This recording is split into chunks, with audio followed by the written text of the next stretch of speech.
संदीप या चॅनलमध्ये मी स्नेहलता तुमचं सगळ्यांचं अगदी मनापासून स्वागत करत आहे।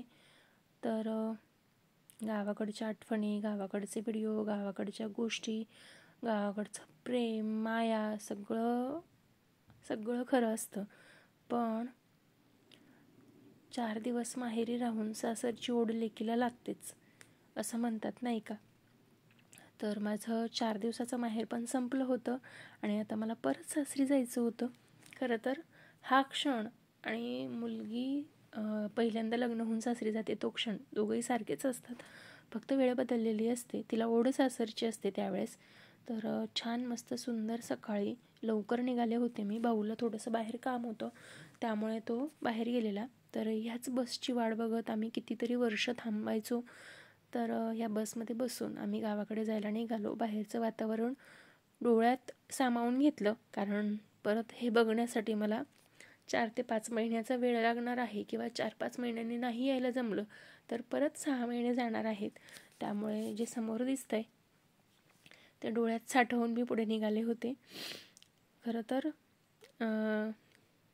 मुलगी 4 दिवसात आली किंवा 4 महिन्यांनी आली तरी सुद्धा तिला माहेर सोडवत नाही हे तितकंच खरं आहे। आजूबाजूच्या गोष्टी मी मोबाईलमध्ये कॅप्चर करण्याचा प्रयत्न करत होते, कारण एक आठवण म्हणून राहते आणि मला प्रत्येक वेळेस असं वाटत असतं की कोणती आठवण ही शेवटची आठवण होईल सांगता येत नाही, त्यामुळे ती जपून ठेवावी असं वाटतं। हीच ती नदी, हेच ते सगळं, इथेच बालपण घालवलेलं। ही नदी मी किती जवळून बघितली हे मला माहिती आहे। हा आमचा प्रत्येक वेळेस शाळेत जायचा रस्ता, हे राम मंदिर, या राम मंदिरात मी कलश घेऊन डोक्यावरती किती वेळ उभे राहिलेली मला माहिती आहे। त्यावेळेस छोटीशी होती आणि साडी वगैरे नेसून, आणि असंच आम्ही बसमधून उतरायचो आणि शाळेत जायचो। ही मुलं बघितल्यानंतर तो दिवससुद्धा आठवतो नक्कीच। तर मैत्रिणींनो, अशाच तुमच्या काही माहेरच्या सासरच्या सगळ्या गोड आठवणी असतील तर कमेंट करून मला नक्की सांगा। त्यानंतर हे छत्रपती शिवाजी महाराजांच्या पुतळ्याचं काम चालू आहे। त्यानंतर मला पुन्हा बस भेटली, मी बसले। कळवण बस स्थानक हे परत 4-6 महिन्यांनी बघायचं आहे। हे माझं माहेर जवळच आहे इथून, गाव माझं।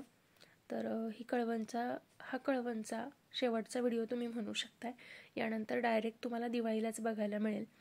तर हीच ती बस जिथून एक असतं ना, आपण म्हणतो ना, हे पाऊल ठेवल्यावरती इथे, ते पाऊल ठेवल्यावर तिथे, तसं मी नाशिकतून आपलं पुण्यातून बसले की कळवणला ह्याच बसने येत असते। बाहेरचं वातावरण तुम्ही बघू शकता, अतिशय सुंदर होतं, मस्त होतं आणि हे खरंच नाही सुटत आहो। म्हणजे असं असतं ना, तुम्ही किती वर्षानुवर्ष तुम्ही बाहेर राहा पण तुमचं गाव तुम्हाला कधीही सुटत नाही।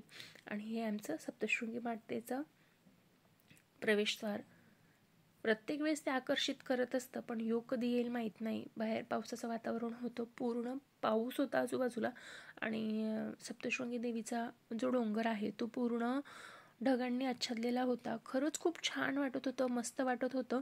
पण एक असतं ना मनात, अजून सुद्धा ते मला बोलवत नाहीये। काही गोष्टी असतात ज्या आपल्याला शेवटपर्यंत सुटत नाही। आईचं प्रेम, बापाची माया आणि भावाचंही तितकंच सगळं प्रेम वगैरे असतं। पण ते होतं ना की नाही, दोन्ही गोष्टी आपल्याला समतोल सांभाळायचा असतो, आणि तिला 4 दिवस माहेरी राहून सासर सांभाळण्यासाठी तिला जायचंच असतं। त्यामुळेच मग मी निघाले होते। खरं तर ह्या ठिकाणून जाताना खरंच खूप छान वाटतं। बाहेरचा परिसर तुम्ही बघू शकताय, पूर्ण धुकं पसरलेलं आहे। त्यानंतर पुढे गेल्यानंतर आमच्या बसचा ॲक्सिडेंट झाला आणि मागच्या बसला भरपूर लागलेलं होतं आणि आमच्या बसला बऱ्यापैकी स्क्रॅचेस गेलेले होते। त्यामुळे आम्हाला बस बदलून दुसऱ्या बसमध्ये बसायला लागलं। बरं झालं यावेळेस मी खूप सारं जास्तीचं सामान आणलेलं नव्हतं, त्यामुळे मला पटकन दुसरी बस बदलून बसता आलं आणि बसायला जागाही मिळाली। खरं तर वेळ आला होता, काळ आला होता, पण वेळ आली नव्हती असं काहीसं झालं, कारण बसचा ॲक्सिडेंट बऱ्याचपैकी मोठा होऊ शकत होता, पण अगदी कंट्रोल केले मागच्या ड्रायव्हरने पण गाडी। त्यानंतर तुम्ही बघू शकताय पाठीमागचं वातावरण अतिशय सुंदर असं आहे। आज थोडासा पाऊस उघडलेला होता, आणि हे नाशिक शहराची शेवटची झलक आपण म्हणू शकतो. प्रत्येक गोष्ट मी सांभाळून ठेवण्याचा प्रयत्न करत असते, प्रत्येक आठवण सांभाळून ठेवण्याचा प्रयत्न करत असते. जेव्हापासून माझ्या पप्पांचं असं झालं आहे ना, पप्पा मला अचानक सोडून गेलेत, तेव्हापासून समोर असलेला प्रत्येक क्षण मी सांभाळून ठेवण्याचा प्रयत्न करत असते. कारण माझ्या पप्पांचे खूप कमी व्हिडिओ, कमी फोटो, कमी गोष्टी आहेत माझ्याकडे. आणि मी पप्पांचे व्हिडिओ का काढले नाही किंवा पप्पांचे बोलणं का सांभाळून ठेवलं नाही असं मला बऱ्याचदा वाटत असतं. त्यामुळे मी आहे तो क्षण प्रत्येक वेळेस जपून ठेवण्याचा प्रयत्न करत असते.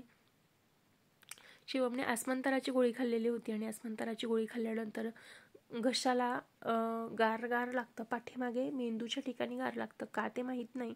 पण त्याला म्हटलं ट्राय करतो. मी नाशिक बस स्टॉपवरनं त्याच्यासाठी आसमंताराच्या गोळ्या घेतलेल्या आणि त्या खाऊन त्याने मला ही रिॲक्शन दिली होती.